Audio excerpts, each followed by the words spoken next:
Good afternoon everyone, I'm Brandon Torres and this is the tutorial of Microsoft Excel. First, go to the search bar and search Excel or Microsoft Excel. Then click the app. Then first, click the number of, then sa number 2, may gagawin po kayo dyan. Ito yung sinasabi nilang formula, which is yan, equal sign, then row, then open close parenthesis, then click the number 1 and drag nyo yan hanggang dito sa 11. Then enter. Dito na yung number 1 nyo. Ngayon, may makikita kayong maliit na box dyan, which is yan yung i-drag nyo pa baba hanggang mabot sa 11. Yan.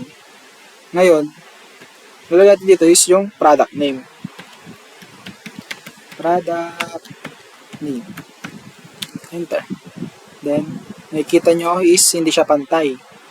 Ang gagawin nyo dyan, i-drag nyo yung dalawang yan. Yan. Then, yung tungguhit na ito, i-drag nyo yan to paganto. Yan. Okay, yan. Lalagyan na natin dito yung mga product name natin, which is Piatos, cheese ring, clover, onion rings,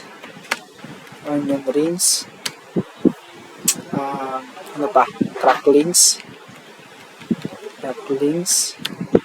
martis, cracklings, roller coaster, cracklings, enter, roller coaster,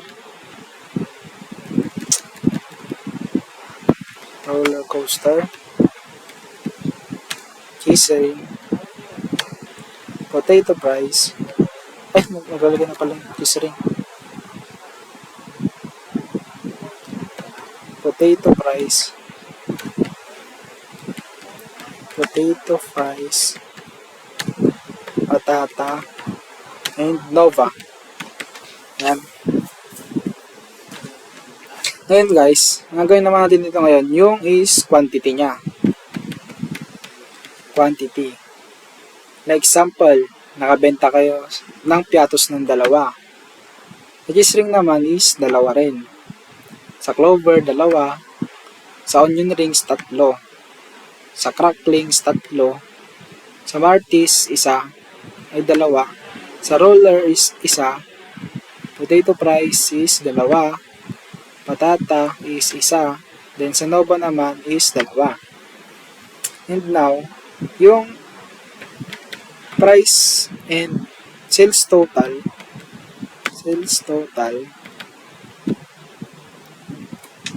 medyo drag natin yung konti. Yan. Para maganda tingnan. Okay. Yung natin dito sa Piatos is 18.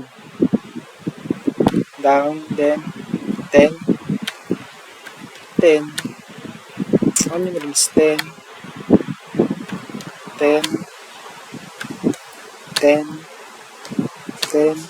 Potato fries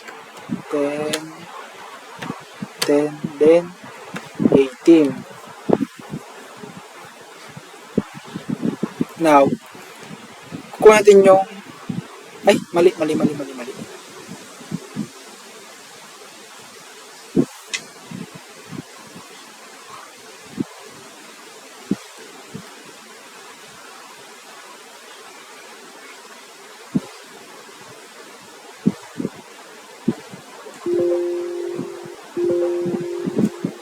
Meron dyan ulit.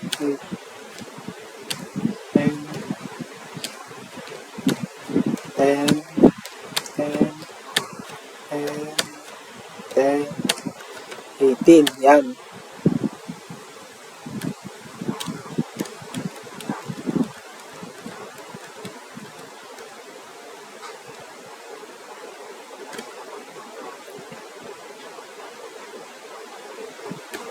Yan. Bago ating simulan to, ang gawin natin is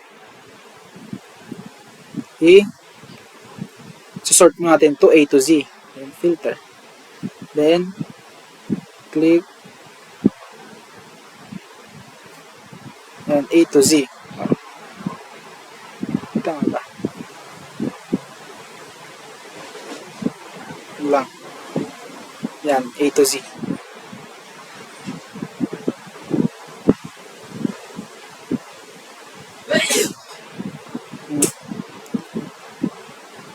Yan.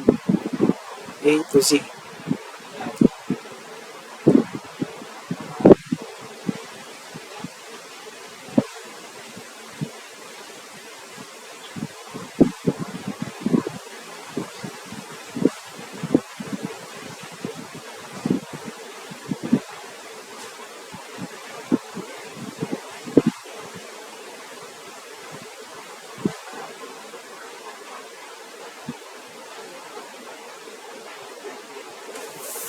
Wait lang, ba't hindi magban?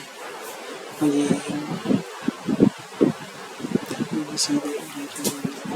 ay tumas ng dalawa.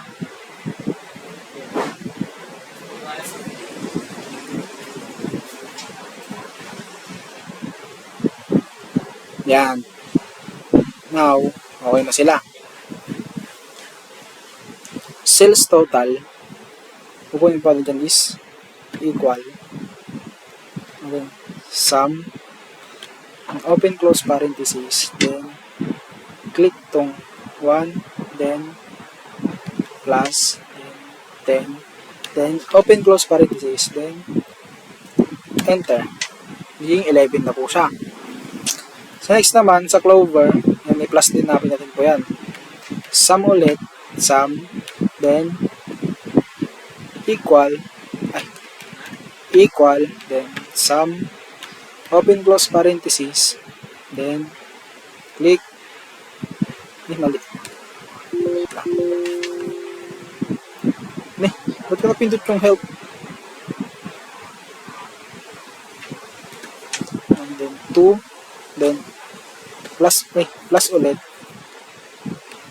plus then 10, then equal to 12. Yan.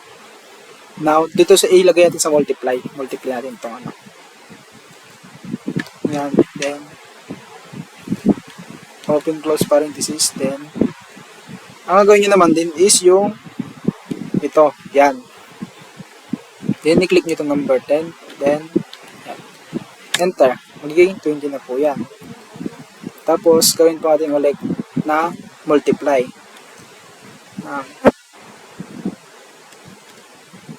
Equal, then open close parenthesis, click then yan lang, paulit lang kapag ano, then enter. Isa pang multiply.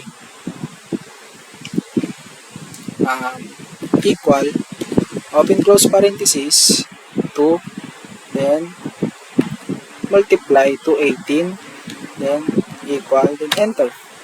Yan na. Then tayo sa divide. Natin ulit ito. Then open close parenthesis, then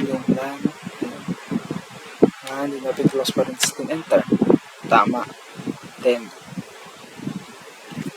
sa patata is mag-divide po ulit tayo dyan. Gawin natin equal, open close parenthesis, then divide 2, then open close parenthesis, enter. Yan, 5 divide 2 is equal to 5 talaga na.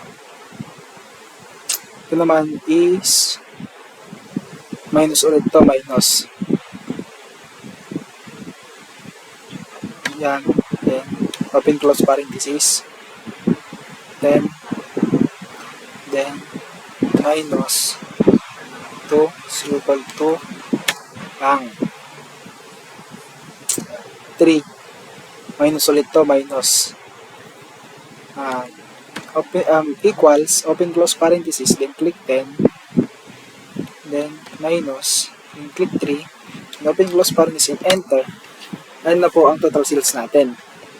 Now, before we go to the pie graph, Ang gagawin po natin dyan is